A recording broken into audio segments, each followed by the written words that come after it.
एक बार भगवान के पास नारद जी गए और नारद जी ने कहा कि प्रभु, एक विशेष रूपी मेरा प्रश्न है।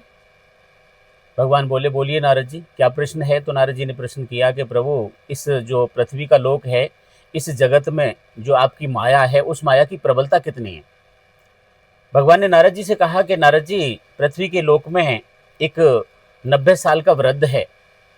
एक 90 साल का वृद्ध है जिसको नाना प्रकार के रोगों ने पीड़ित कर रखा है और नाना प्रकार के रोग लगे हुए हैं। 90 साल की स्थिति में तो रोगीला शरीर हो जाता है।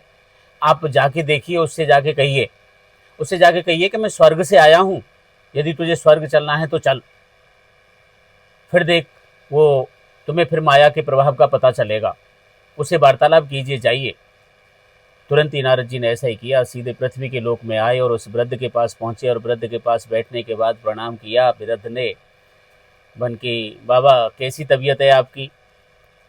बन की तबीयत क्या बताऊं, जैसा खाता था ना तो खाया जाता है। बात करने की इच्छा बहुत ज़्यादा होती है, लेकिन बहुत इच्छा बात करने की होती है, लेकिन कोई बात करने वाला ही नहीं है। न मैं चल सकता हूँ, न अच्छी तरह से खा सकता हूँ, न अच्छी तरह से बैठ सकता हूँ, न कोई पवित्रीकरण कर सकता हूँ, बड़ा पीड़ित हूँ। तेरे पास कोई दवाई हो तो दे दे, तेरे पास कोई दवाई हो तो दे दे। बोल, बाबा मेरे पास दवाई तो नहीं है तेरी पीड़ा को नष्ट करने के लिए, लेकिन एक बात ज़रूर है। बोल, क्या है? बोल, मैं स्वर्ग से आया हूँ, यदि आपकी इच्छा हो तो मेरे साथ चलो, मैं आपको स्वर्ग में ले चलूँ। बाबा ने तुरंत नारद जी के हाथ जोड़ लिए और बाबा हाथ जोड़ के कहने लगे। वो 90 साल का वृद्ध कहता है कि महाराज सुनिए, अभी मेरे जो पुत्रों की जो संतान है बड़ी छोटी छोटी है, कभी स्कूल से आते हैं, उन पर नज़र रखता हूँ। यदि ये खेतों पे काम करने के लिए चले जाते हैं, अपने काम धंधे में चले जाते हैं, तो इस घर की रखवाली करता हूँ। अभी थोड़े दिन के लिए और रहने दीजिए। नारद जी तुरंत जैसे ही बन के, कितने दिन बाद आऊँ? बोल, थोड़े से दिन बाद। फिर नारद जी ने थोड़े दिन का अंतराल किया, फिर गए तो उसका तो और ज़्यादा 2-4 साल में और ज़्यादा तन जर्जर हो गया। अब तो बड़ा मुश्किल है, अच्छी तरह से बात करना भी सुनना भी कम हो गया है। नारद जी ने धीरे से उसके कान में कहा, जैसे आवाज़ गई कि स्वर्ग लेने आया हूँ। बोले, अभी थोड़े से और ठहर जाओ, वार्तालाप तो कर ही नहीं सकता। अब आप सोचिए कि उसकी जो वाणी है वो भी ठहर चुकी है, तन भी जर्जर हो गया है, इतनी पीड़ा है, लेकिन उसका मन उस संतति से, उस संतान से या अपने परिवार से चिपका हुआ है। मन चिपका हुआ है, छोड़ना नहीं चाहता। पीड़ा चाहे कितनी भी है, ये भी पता है उसको कि अवश्य मुझे मरना है, लेकिन जो लेने के लिए आ रहा है तो बिल्कुल क्लियर मना कर रहा है कि नहीं, अभी नहीं।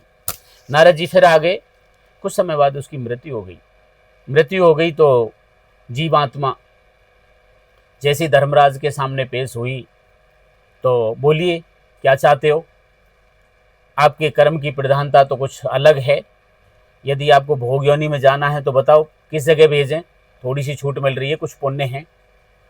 बोल, महाराज बताओ क्या बनाना चाहते हो?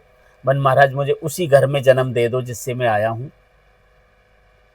बच्चों ने बड़ा अच्छा संग्रह किया है धन का, बड़ा डर लगा रहता है कहीं कोई चोर जो संग्रह किया हुआ, जो इकट्ठा किया हुआ धन है उसे न ले जाएं, इसलिए आप मुझे उसी घर में जन्म दे दें। तो उनकी, भाई फिर क्या जन्म लेना चाहते हो? बन, कुछ भी बना दो, सर्प बना दें? बल्कि हाँ, यदि तुम्हारे धन की रक्षा की उपेक्षा है, तुम्हारे अंदर इच्छा है धन की रक्षा के लिए, तो धन की रक्षा करने वाला तो फिर सर्फ बन की, हाँ मैं तैयार हूँ। जबकि जो सर्फ योनि है ये बड़ी ही रौरव नरक की प्रक्रिया में आती है, विशेष रूपी, क्योंकि जो तन के सतह से जो चलता है, रगड़ के अपने शरीर को चलता है, ये बड़ा नरक रूपी योनि है, विशेष रूपी। वो ही मान लिया और तुरंत ही उसी घर में आ गया और नाना प्रकार से उस घर में लुप जुप करके रहने लगा। लेकिन एक दिन अचानक देखा और उसी की संतान ने उसे मार दिया। फिर जीवात्मा गई कि बोला, अब क्या चाहता है? बन की, बड़ी परेशानी है, उनको फसल में बड़ा नुकसान हो रहा है, कोई अच्छा बैल मिलता ही नहीं है, आप मुझे उसी घर में बैल बना दीजिए। फिर बैल बना के भेज दिया और पूरी ज़िंदगी अच्छी तरह से, जितनी बैल की ज़िंदगी होती है, बह बह के कमाया। खाने की कोई परवाह नहीं, बस अच्छी जुताई की, खेतों की, अच्छा धन का संग्रह किया। फिर वहाँ से शरीर पूरा हो गया। नहीं, शरीर पूरा नहीं हुआ।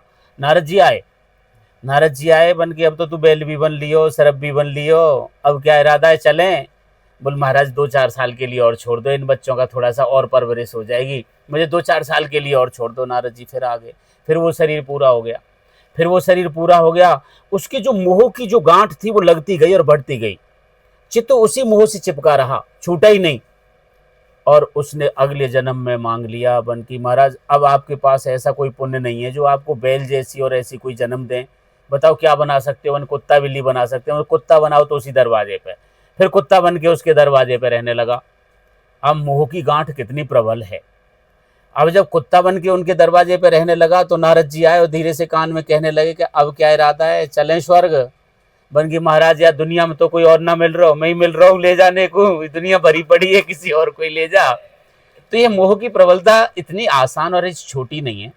आदमी जितनी समझता है ना अपनी वाणी के द्वारा कह देता है, अपनी वाणी से कह देता है कि क्या है मोह, कैसा है मोह, हम भी छोड़ सकते हैं, ये कर सकते हैं। आप प्रैक्टिकल करके देखो, जो अपने परिवार के 10 लोगों के बीच में जो आदमी रहता है और जिसकी उम्र कम से कम 50 साल की है, उसके समस्त परिवार को 15 दिन के लिए कहीं दूसरी जगह शिफ्ट कर दो, 15 दिन के लिए उसे उस घर में अकेला छोड़ दो, वो हाइपर हो जाएगा, वो आईसीयू तक पहुंच जाएगा, वो आईसीयू तक पहुंच जाएगा, वो दीवारों में सर मार मार के मर जाएगा, सबके लिए भटक भटक के, जबकि सब कुछ पता है। तो इसलिए इस जगत की जो माया है, मेरे प्रभु ने जो माया फैलाई है, ये जो माया का बंधन है, जो माया की जो गांठ है, इतनी आसान और इतनी सरल नहीं है। इसको छुड़ाना बड़ा मुश्किल है, बहुत मुश्किल है, ये बिल्कुल यथार्थ है।